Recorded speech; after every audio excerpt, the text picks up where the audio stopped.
Le regard qui a arrêté une guerre. Inspiré de faits réels, mais fictionnalisé pour transmettre un message universel. Le cliché. La photo ne paie pas de mine au premier regard. Deux visages. Deux regards. Un homme en treillis, casque sur la tête, fusil en bandoulière. Un soldat. En face de lui, un enfant. Pas plus de 10 ans. Poussiéreux, maigre, pieds nus. Ils sont front contre front, comme dans une prière silencieuse. Le décor est flou. Une ville partiellement détruite, quelque part au Kosovo, en 1999.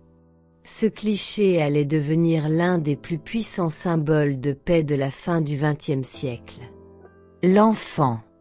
Il s'appelait Driton Berisha, né à Pej, une petite ville de l'ouest du Kosovo. Quand la guerre éclate, il n'a que 8 ans.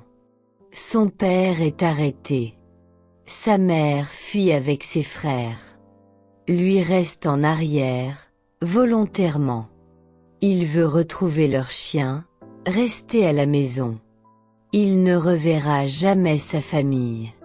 Pendant des semaines, Driton survit en mendiant, fouillant les ruines, dormant dans des maisons éventrées. Un photographe local, Arben, le remarque plusieurs fois. L'enfant ne parle pas. Il observe. Il se cache. Il marche seul. Mais il ne pleure pas. Il regarde le monde avec une intensité étrange. Le soldat. Le soldat sur la photo s'appelait Jean-Baptiste Renard. Caporal-chef de l'armée française, il faisait partie de la KFOR, Force internationale déployée au Kosovo en juin 1999, après des mois de violence interethnique. Jean-Baptiste n'aimait pas la guerre. Il était devenu soldat pour échapper à un destin de chômage dans la banlieue lyonnaise. Il était calme, discret. On le surnommait le moine, parce qu'il priait tous les soirs. Ce jour-là, il marche seul dans une ruelle, à la recherche de survivants. Et c'est là qu'il tombe sur l'enfant. La rencontre. Ils se font face. Le soldat ne dit rien. L'enfant non plus. Jean-Baptiste s'accroupit. Pose son casque. Tente un sourire. L'enfant reste figé. Puis, sans un mot, Driton s'avance. Lentement. Très lentement. Et pose son front contre celui du soldat. Le geste est instinctif. Comme une demande muette. Est-ce que je peux encore croire à l'humanité? Jean-Baptiste ferme les yeux. Il ne sait pas quoi faire, alors il reste immobile. C'est alors qu'Arben, le photographe local, sort de l'ombre et prend la photo. Un seul cliché. Le souffle. Arben publie la photo dans un petit journal kosovar. Elle est reprise par une agence française. Un mois plus tard, elle fait la une de Libération, puis du Guardian, du New York Times.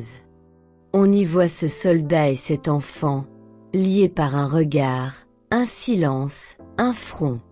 Les réactions sont immédiates. En Italie, un diplomate écrit « Ce regard vaut 1000 traités ».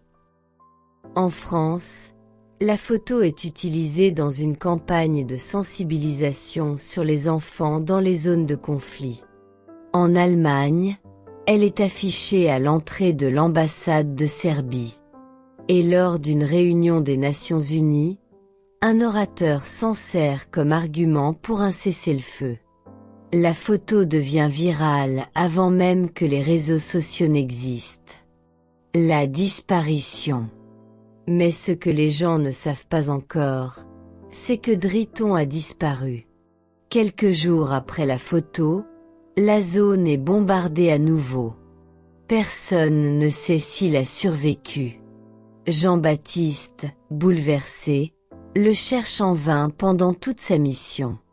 À son retour en France, il garde la photo encadrée dans son salon. Ce petit m'a regardé comme si j'étais un humain. Pas un soldat. Pas un ennemi. Juste un être vivant, dira-t-il dans un rare entretien.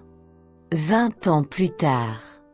En 2019, pour les 20 ans de la fin du conflit, une grande exposition est organisée à Genève, Images de paix.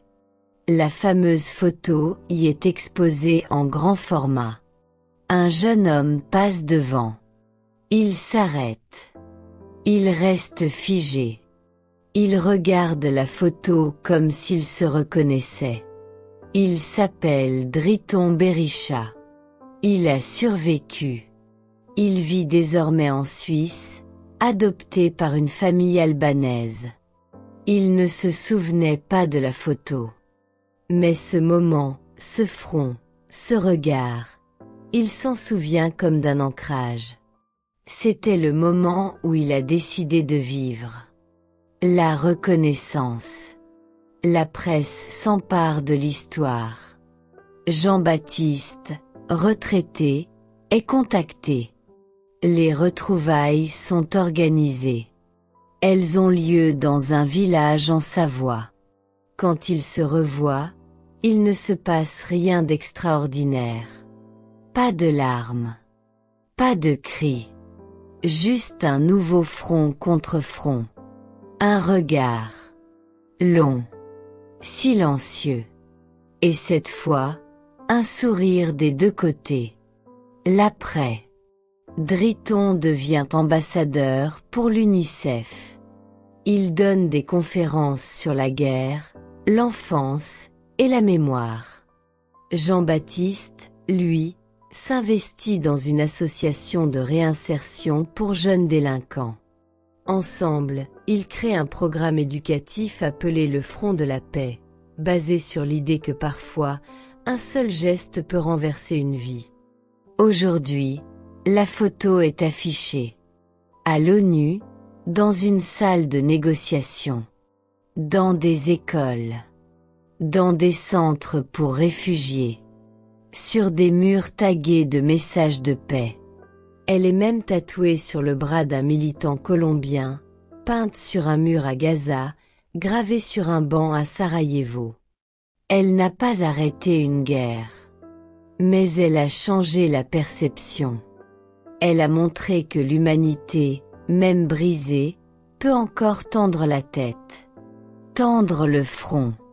Tendre le cœur. Dernier mot. Driton dira un jour. J'ai oublié les bombes.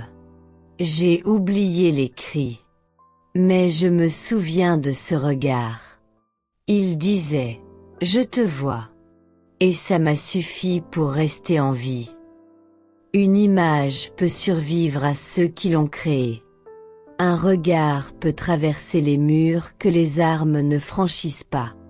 L'humanité commence quand on regarde l'autre sans uniforme, sans passé, sans peur.